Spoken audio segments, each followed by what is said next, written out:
Pangu Pati in leadership tussle.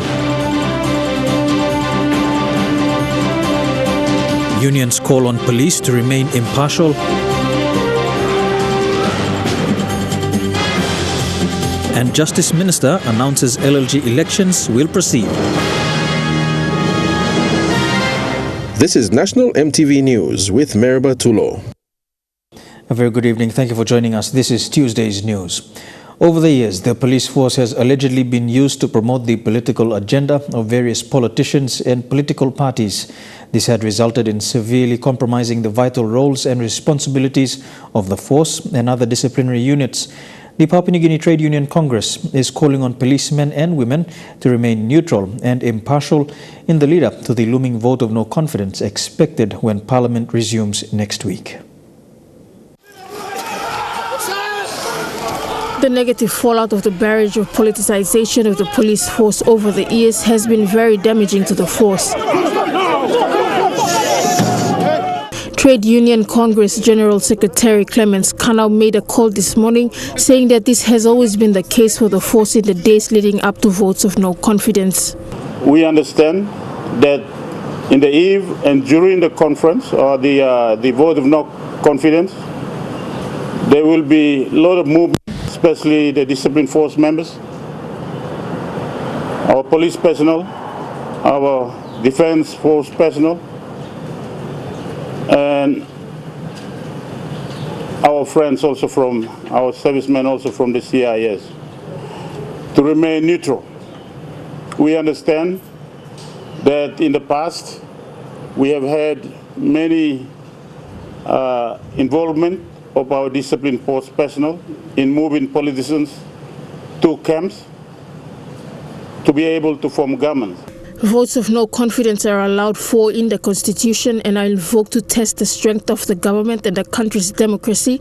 Therefore, it is healthy and should go unimpeded by forces outside parliamentary politics. We have had in the past paid high price for our participation and our involvement, our movement as discipline force personnel, aiding and abetting formation of government.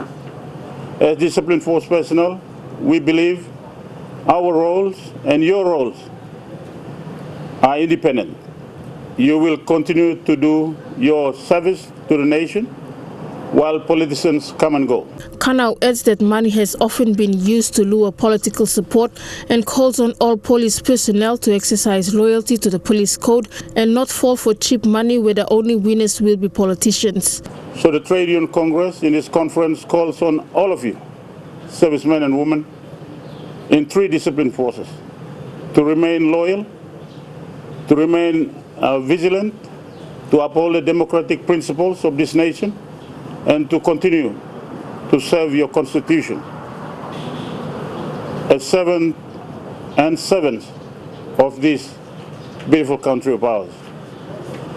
We know politicians will be using a lot of money because that has been the precedent. And based on those precedents, a lot of horse trading, a lot of movement of people. Annette Cora, National MTV News. In a short announcement this afternoon, Justice and Attorney General Minister Alfred Manasseh said the local level government elections will proceed. Minister Manasseh says the Supreme Court order was directed to Electoral Commissioner Patilias Kamato and not Intergovernment Relations Minister Kevin Isifu. He says DJAG has advised Kamato to allow the nominations of candidates to proceed without interference, as it would cause delays in the LLG elections. No proper court files were provided to the media for further explanation. The Supreme Court injunction does not apply against the Minister of Provincial Affairs. So the department has advised the Electoral Commissioner on that basis, where the order was targeted at the Electoral Commissioner from issuing the writ, when, as a matter of constitutional law, the Electoral Commission does not issue the writ.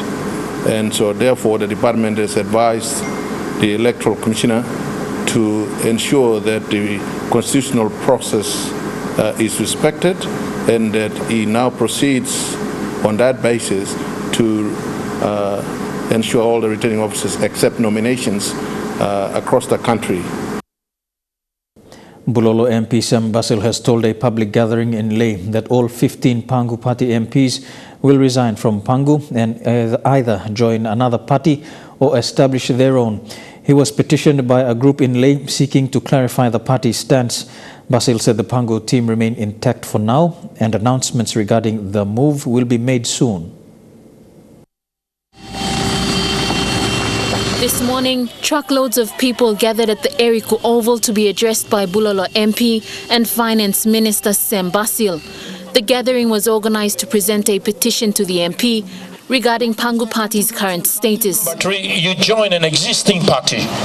And number 4, with the coming vote of no confidence, perhaps we suggest that you all make a wise decision and you think of our nation at heart. Today, after receiving the petition from the group in Leh, Basil proved the proverbial rug from under the executive arm, saying Pangu MPs will not be used by the executives who did little research to resurrect the party. Mi plaba losing Pangu Party, na mi plaba move. Na mi plaba make him announcement close to. Mi plaba must move, na mi plaba must go, na make him announcement so that executive one time, politician mi plaba work one time.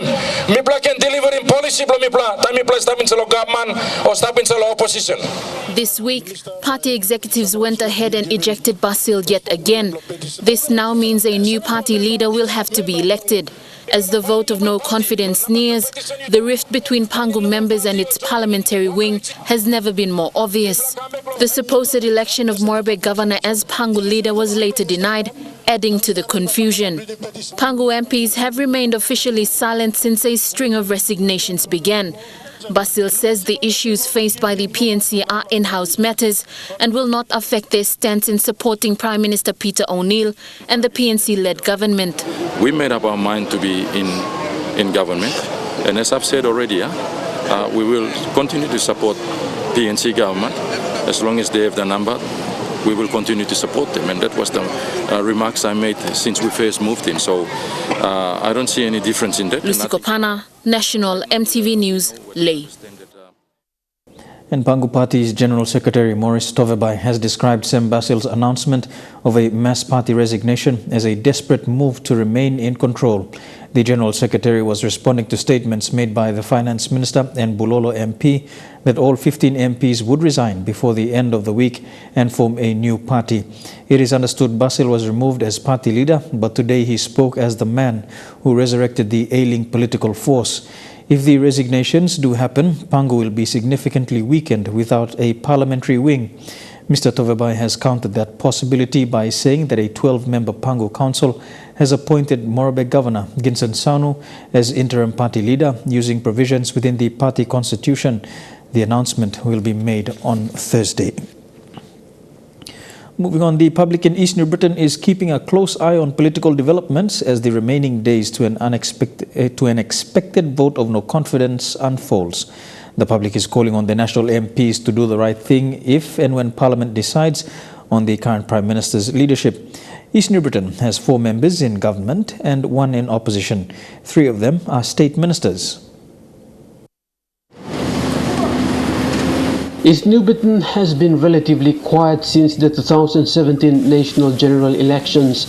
Until recently, the people here have become skeptical and are watching closely as the remaining days winds down to a no-confidence vote. And most of them have shared their views on what they expect in this current political number game between the government and the opposition. They need to come out very clear and put out their stand properly, whether they stand for the country or whether they serve their own interest. We have voted them in. We would like to see them with a government that is more transparent. East New Britain has 3 senior members in the National Executive Council: Emil Tamur, who is the Tourism Minister, L.S. Kapavore, who is the Public Service Minister, and Chelta Wong, the Police Minister. Governor Nakikus Konga, a backbencher, won the governor's seat under the PPP ticket, a major partner in the PNG-led government coalition. They haven't made their stance known publicly as yet amidst this current political trend. The only East New Britain member in the opposition side is the Rabaul MP, Dr. Alan Marat. One thing we want to see within East New Britain alone, where do our 3 members stand. With this vote of no confidence, we hope that the new government come in can make some changes law. Or policies now something where we can look in economy we can pick up again. Public debate in recent weeks has swayed to one end. New Island, Manus, East Nubitan and West Nubitan provinces also comprise the senior statesmen in the current government who haven't made their intentions known publicly as yet. Everyone knows that we have been living on deficit budget, which is not healthy for a small country like Papua New Guinea. So yes, definitely a change in a government is crucial at this point of time. The first to show his support against the current government is the governor for Manus, Charlie Benjamin, who resigned from the PNG party yesterday. Their stand, if made known, could influence the events in Parliament. Edwin Fidelis, National MTV News, Kokopo. Community advocacy group Act Now is calling on the government to publicly release the draft ICAC law before debating in Parliament. Act Now says there have been so many delays of the establishment of an independent commission against corruption before it may end up being another toothless tiger. Campaign manager Eddie Tanago says the government has totally failed to live up to its promises in both the 2012 and 2017 Alota Accords that it would establish an ICAC. Tanago says the ICAC bill must be publicly released so that there can be proper community scrutiny. With increased reports of kidnapping cases in Port Moresby, the Justice Department will be reviewing proper legislation for the crime of kidnapping. Justice Minister Alfred Manasseh says a review will be conducted to strengthen laws that cover this crime. Minister Manasseh also urged the public to be cautious when moving around and also to report cases to police rather than first going to social media. The department will shortly look at the relevant provisions of the criminal code to ensure that people are protected if there is any vacancy or if there is absence in the legislative framework to ensure that people are held accountable for kidnapping. Then the department I've instructed the department to look at it, to come up with legislations to ensure that kidnapping becomes a crime in the country. In the meantime, we encourage all persons to report every matter to the police so that the police can then deal with those crimes. You're watching National MTV News. Still ahead in the news, Parliament Committee on Bougainville hosts public consultation in Port Moresby. PNG Power signs agreements with UN Women and Correctional Services. Those stories and more when we return. Stay tuned.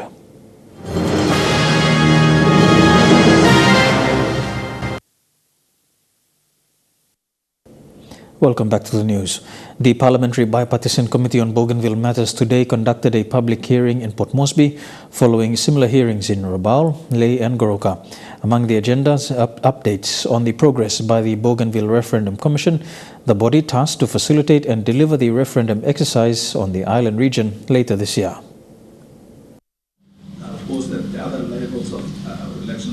Similar to consultative hearings in Rabaul, Lae and Goroka, the Parliamentary Bipartisan Committee on Bougainville Matters today held a public hearing in Port Moresby, an opportunity to provide an update on progress made by relevant state agencies in preparing the autonomous region of Bougainville for the upcoming referendum on its political future. Outside of Bougainville itself, Port Moresby lays claim to the largest number of Bougainvillians living outside of Bougainville, and the consultation today provided an important insight into important preparations. Also present was the National Research Institute, who under their Bougainville Referendum Research Study also presented a brief on the decade-long conflict. Budget I now studied every year, or the year that it was looking at, which I think is 2016, is around 200 million budget. 200 million for the recurrent budget in operationalizing government services in Bougainville. Of that, only 21 million is raised internally. The Bougainville Referendum Commission, BRC, is an independent body tasked to deliver the referendum this year. Today, BRC Commissioner Robert Igara also addressed the occasion, outlining the importance in ensuring the integrity of this process was upheld. To deliver a credible, free and fair referendum requires the support of both the national and ABG governments and support of the international community. And one of the most critical parts is funding, or let's say the most critical parts. And at the same time, the release of those funds has to be timely. It's not, don't make a commitment and then take, 3 months to honor the commitment. The chief referendum officer also used the opportunity to address questions from the Bougainville community, mostly related to the operations of the BRC and progress being made on various electoral activities. We have prepared a plan which we will present to the Papua New Guinea Electoral Commissioner, and they will help us, will help the BRC in implementing enrollment at each one of the 21 district offices at PNGEC, and then to offer polling at these centers. This is a work in progress, and my apologies to you that we haven't been able to get this process as far along as the actual enrollment in Bougainville. By the same token, we have to acknowledge that the bulk of voters, I would imagine that 98% of the voters on the roll will be in Bougainville. So we're working through this. PNG Power, in partnership with the Australian, New Zealand and PNG governments, signed 2 major projects with Papua New Guinea's Correctional Service and UN Women this morning. These projects are part of PNG Power's community service programs to educate and carry out awareness on the safety and security of power.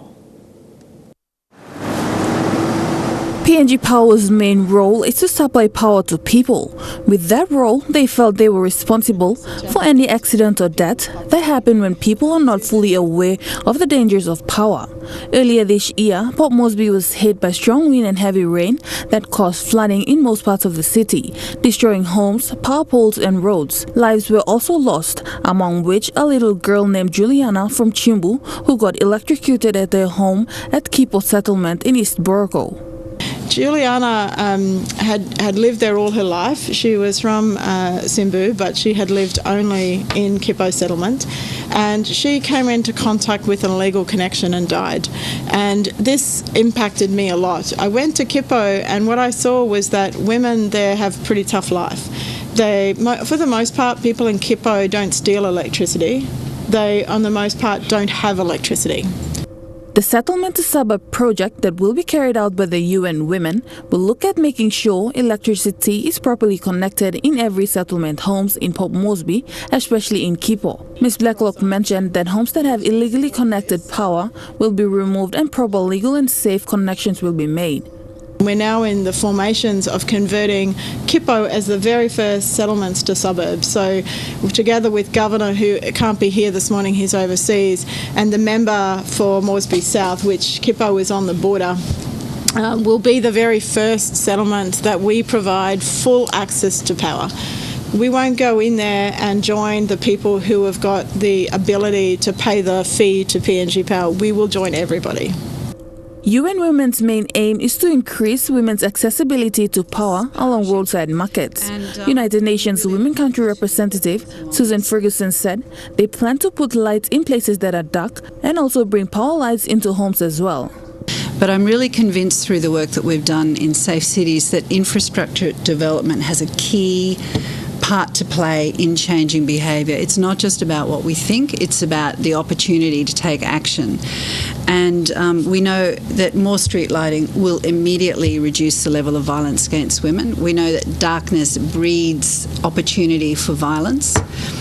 And we also know that more electricity in the homes will increase the ability for children, for example, to do their homework at night. They've got longer hours to do that. Apart from that, the project signed by the Correctional Services was to engage inmates to clean areas around power poles. Michelle Stephen, National EMTV News. A PMV travelling to Situm in Nawab district this morning capsized into a drain at Busu Mountain when the driver lost control. According to passengers, the accident happened at around 7:30 a.m. Passengers said the truck was overloaded, mostly with students of Situm Primary School. While driving up Busu Mountain, the brake failed. Luckily, the driver steered it into a drain. Those who sustained injuries were the ones who jumped out of the vehicle in fear it was going into the Busu River, which flows at the bottom of the mountain. A student was rushed to the Situm Health Post with a head injury, while others received minor injuries. According to bystanders, the driver and crew member fled in fear of the public's reaction. Locals in the area say the Busu Mountain is a common location for accidents, given its extreme steepness. Homeless children living along the Boroko drain in Port Moresby received a generous gift on Sunday. Kindness, clothes, home-cooked food, drinks, and above all, love will go a long way in the years to come in these children's lives. Pathfinders youth and members of the Seventh-day Adventist Bomana congregation went to the streets of Boroko on Sunday with one mission, which was to feed those children who had no homes. They met with the children living along the Boroko drainage in the nation's capital and distributed clean clothes, cooked food, and drinks. Homeless no city ya. Samlay no kisi proper meal na all start. They live on scone na all this lakain. So mipla putimol garden kai na protein na. Mipla kisi all wara na drinks na kam feed all. The Bomana congregation has a community charity that not only does community work, but also prays and assists others. Mrs. Andrews said they had already fed more than 40 homeless children living around Bomana after church on Saturday. Enjoyable walk that by you walking ma. You feed them all hamamas na YouTube hamamas. I mean that house too. Lillian Sopera Kinea, National EMTV News. The Sri Lankan PNG Friendship Foundation gathered on Sunday for an evening of solidarity to remember those who died during the horrendous acts of terrorism on Easter Sunday in Sri Lanka. At the St. Joseph Catholic Church in Port Moresby, the service was filled with moments of silence, chorus and prayers offered to God in good faith that those who lost their lives are at rest in eternal peace. The small community of Sri Lankans living in Port Moresby, joined by friends, gathered on Sunday evening in solidarity to offer prayers. The prayers were for those who lost their lives during the terrible bombings that killed over 300 innocent lives and injuring nearly 500 people. Papua New Guinea Friendship Foundation is profoundly saddened to learn of the horrendous acts of terrorism which took place on Easter Sunday at 3 churches and 4 hotels. Through the Bible readings, Father Francis reminded all to overcome evil with good and to bless those who persecute you.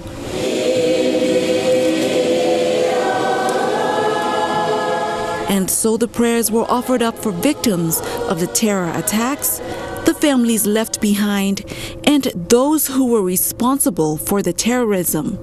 However, the Sri Lankan PNG Friendship Foundation condemns the brutal act of terror.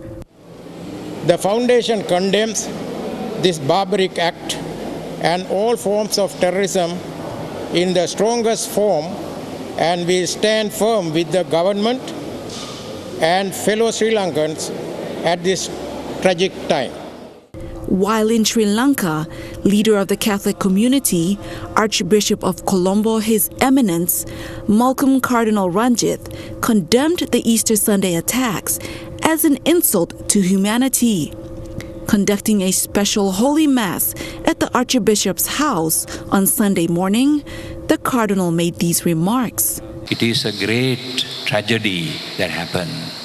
It's an insult to humanity that human beings, and above all, in the name of God, God who is love, mercy. In Hebrew we call God El Rahum, the God of mercy. And in Arabic we call him El Allah Rahim. So how can we kill someone? The Sri Lanka Papua New Guinea Friendship Foundation expresses the heartfelt sorrow and deepest condolences to the grieving family members of the victims. Our thoughts and prayers are with them. Lilian Sopera-Kinea, National EMTV News.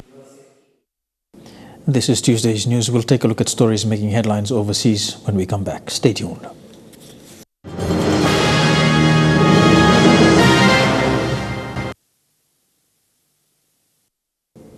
Welcome back to the news. Turning overseas now, shock, anguish, devastation. Just some of the words the family is describing after they lost a family member on Sunday's car crash in New Zealand.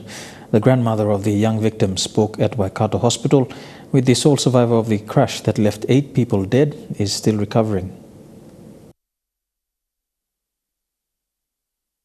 So many whānau mourning so many lost, and with hands and arms being held, the words don't come easy. This tragedy of losing our loved ones has been devastating, a shock.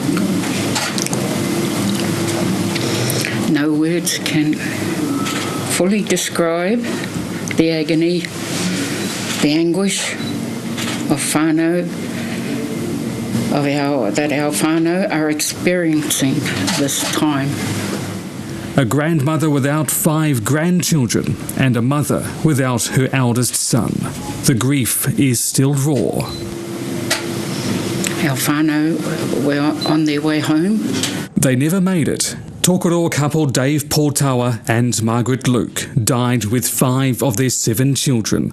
3 schools have lost students, but the whānau has lost almost an entire family. I was waiting at home with another grandson,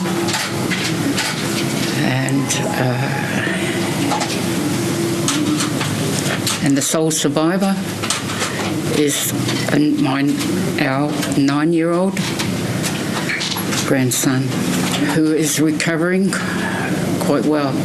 It's a piece of good news after so much death. So he is on a speedy recovery, but a long journey for him.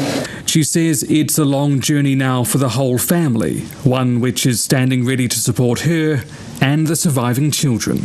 They are both surrounded by a very big, loving family, close unit. Scouts New Zealand has confirmed manager Jenny Rogers was killed in the other car. It says she'll be remembered for her bright smile, loud laugh and passion. Trade is just one friction point between the US and China. Beijing's attempt to expand global influence is another. In this case, the African nation of Djibouti, where China is building a new military base.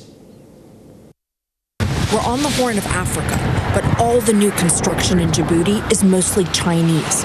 It's a site that is becoming all too familiar across the continent as America's adversary pushes its influence further around the world, and in this case, right down the road from the U.S. This is where it gets a bit more interesting. Just right there, that is China's first permanent military base overseas.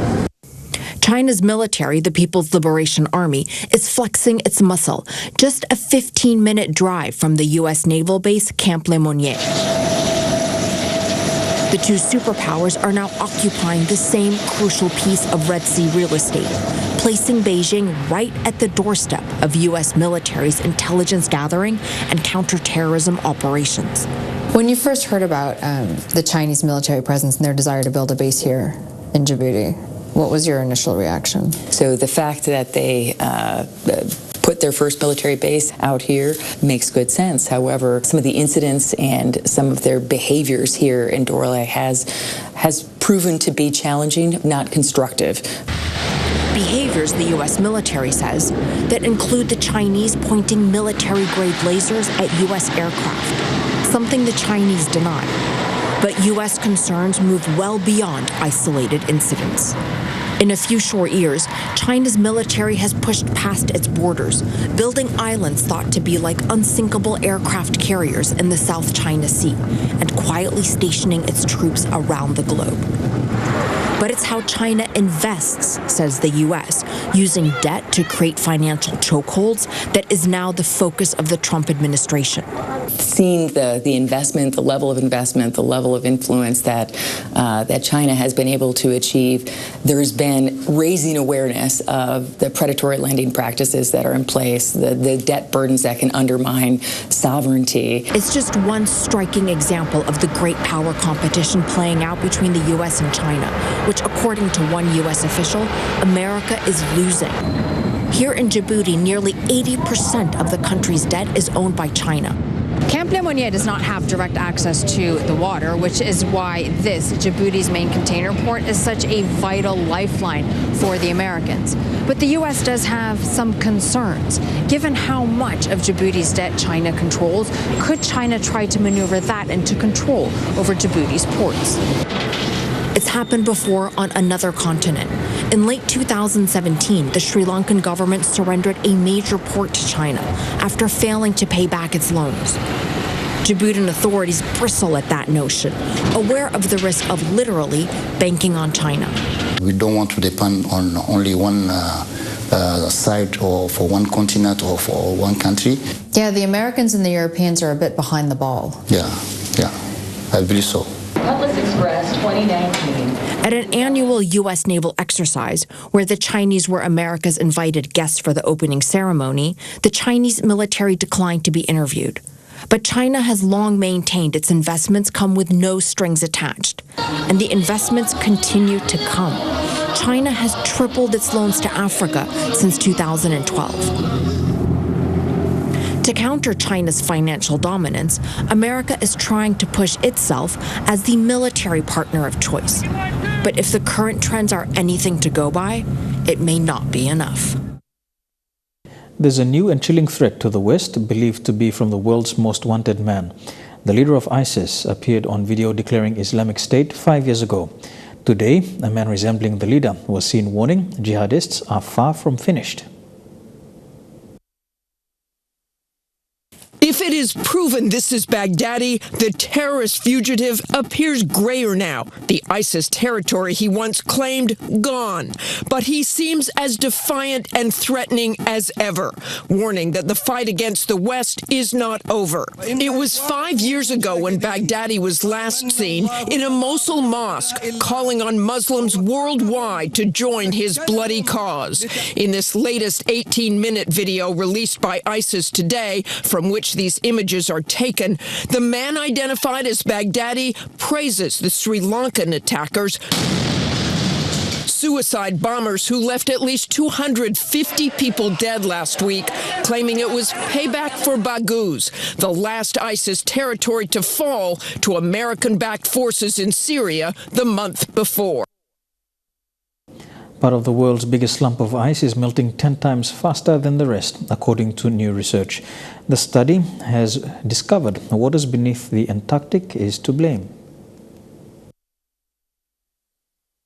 It's always melting, but how fast the Ross Shelf's been disappearing hasn't been studied until now. It highlights a way in which summer warming melts the ice shelf. NIWA researchers and a team from the UK have been studying the Antarctic shelf for years, recording its rate of decline and why. They say a piece of shelf is vanishing 10 times faster than the rest. This is being driven by warm surface waters moving from in front of the ice shelf to under the ice shelf. Drilling hundreds of metres, they've used radar to measure changes in the ice's thickness and rate of thawing.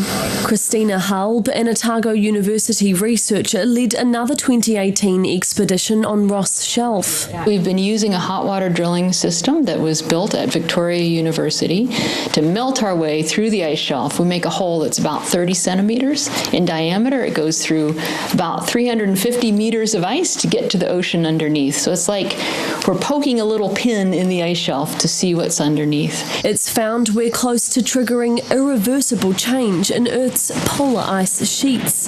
NIWA's work raising more fears about rising sea levels. We need to understand this process so to allow us to separate out the seasonal effects or what might be the natural variability with what are the man-made increases that we might expect to see in the future. Showing how valuable their work in Antarctica continues to be.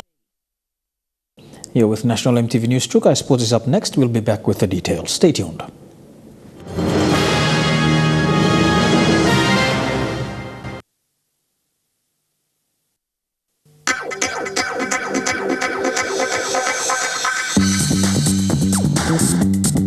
Trukai Sports.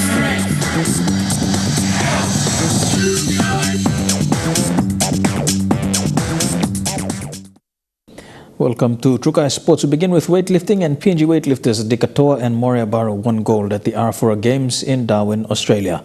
Toa lifted a total of 145 kilograms in the women's 49 kg division, beating Australians Patricia Stevenson and Lee Pickrell. Moria Barrow was outstanding in the men's 61 kg, lifting a total of 283 kilograms, defeating Indonesia's Muhammad Fatir, who settled for silver, and Gozu of Singapore. Team PNG will be competing in other sports that will take place over the next few days. The games will end with the closing ceremony for the Arafura Games on Saturday, the 4th of May. Headhunter KO Promotions is looking into charity fights in the sport of kickboxing. Usually when promoters set up bouts, it's the fighters and the promotion that benefit, while charity fights will ensure kickboxing fight for charity causes like they do in other countries. Despite not being in the ring anymore, Papua New Guinea kickboxing legend Stanley Nandex is staying busy with his own kickboxing promotion business, the Headhunter KO Promotions. They have been at the forefront of promoting professional bouts in kickboxing, like the best of PNG versus the rest of the world, helping local boxers secure international bouts. Headhunter KO Promotions actually will be more much focusing on the professional development. And the PNG Kickboxing Federation develops the development in terms of PNG games, in terms of trainings and so on and so. So we've got two functions at the moment, but it's all sanctioned under the WKF, which is the World Kickboxing Federation, and then under the direction of the Oceania office as well. Part of his idea to promote the sport of kickboxing in Papua New Guinea is to have charity bouts, and the bouts to be staged outside of Port Moresby. This year, one of the major events that we like to see is to have the charity fight as well, and that event's been scheduled in November in Kimbe. Kimbe, I see that they have just built a sports facility there and they haven't brought in any major events, and I think this is going to be a bonus for them. I'm having a meeting in this coming week with all our sports officials from Kimbe. For professional bouts to be staged in the sport, there has to be promoters who pull in sponsors for the fight. Nandex says the corporate community, apart from sponsoring professional bouts, there could be charity matches for the sport, that kickboxing can help raise money for certain causes for charity. Charity fight, we like to also find ways to have a charity. We like to see the sport more much blended into corporate sector, not just fighting and so and so. We like to also contribute, much as we can. If there's something that we can donate or support, anything, whether it's anything to do with education, anything to do with sports, we like to be also part of the contributing in terms of understanding those significance. So that is where I want to look at how the promotion company involving in the corporate level as well. Friendly Sukina National, EMTV Sports. Lae in the Morobe province has been showing great form in the sport of rugby union, and especially in the sevens format. Morobe province has not had a player in the Pukpuk Sevens national team for a while, and the strong form under the Papuan Compound Ravens sees great promise for Morobe in sevens rugby union. Lae in Morobe province is fast becoming the province to beat in the sevens concept of rugby union. It has been a slow few years in sevens rugby union in Papua New Guinea, with limited number of sevens tournaments which included provincial teams. But with the limited opportunities, one province has been doing well, and that's Morobe.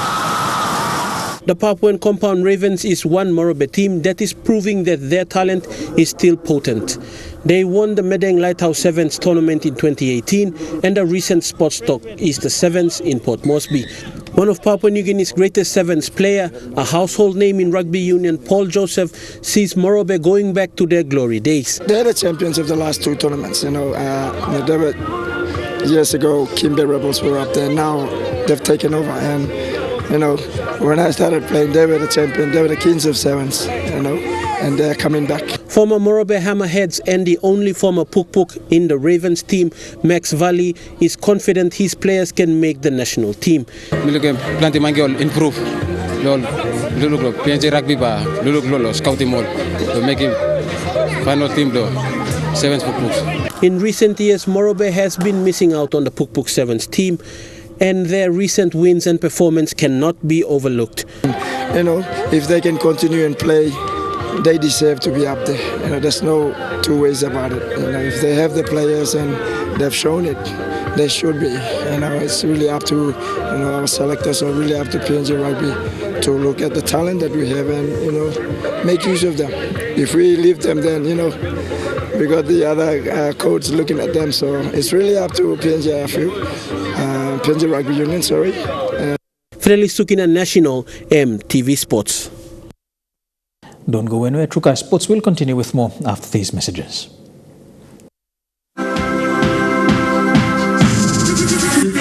Trukai Sports. Welcome back to Trukai Sports. To Rugby League and SPPNG Hunters coach Michael Marom has named captain Adex Wera and Brendan Gotuno in this weekend's starting team. Marom named an extended 20-man team and will finalize the playing 17 on Saturday. The SP Hunters will take on the Townsville Blackhawks on Sunday at the Oil Search National Football Stadium. So we had to reshuffle the side again. This week we allowed for Adex to come back in. Brendan Gutano didn't play last weekend. He's back in the side. He had to step back for his graduation at uni. Dilbert Isaac, same thing. He had to do his exam. So they're all back in the side. There's a couple of injury concerns there. Dilbert picked up a groin from the weekend game up in Mendi. Gurias versus Mendi Muruks there. So also Moses Maniga didn't train today, so he's being ill from just had fever, so he had to pull out. We had to allow him to go back home. So he's with the doctor, so hopefully gets well before Sunday game. But we'll have to see how training goes Thursday and then go out there and play well against Blackhawks. And that's a wrap for Trukai Sports this evening. Up next, we'll have the weather details. Stay tuned. Trukai Sports.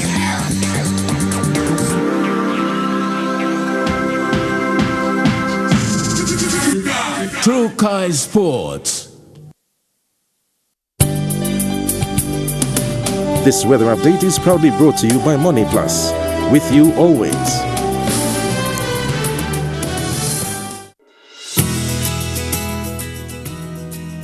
A look at the weather forecast for the next 24 hours in the southern region. Cloudy weather in Daru and Popadeta, fine becoming cloudy for Alotau, fine weather in Kerma, mostly fine in Port Moresby.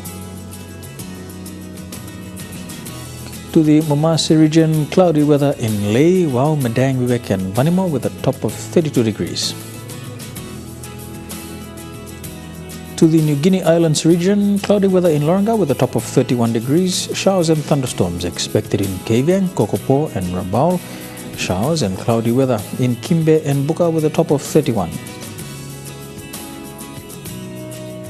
And in the Highlands region, Mount Hagen, fog then fine later on. Fog then cloudy weather for Goroka, Kundiawa, Mendi and Wabeg. The temperature in Mendi and Wabeg low 20 degrees.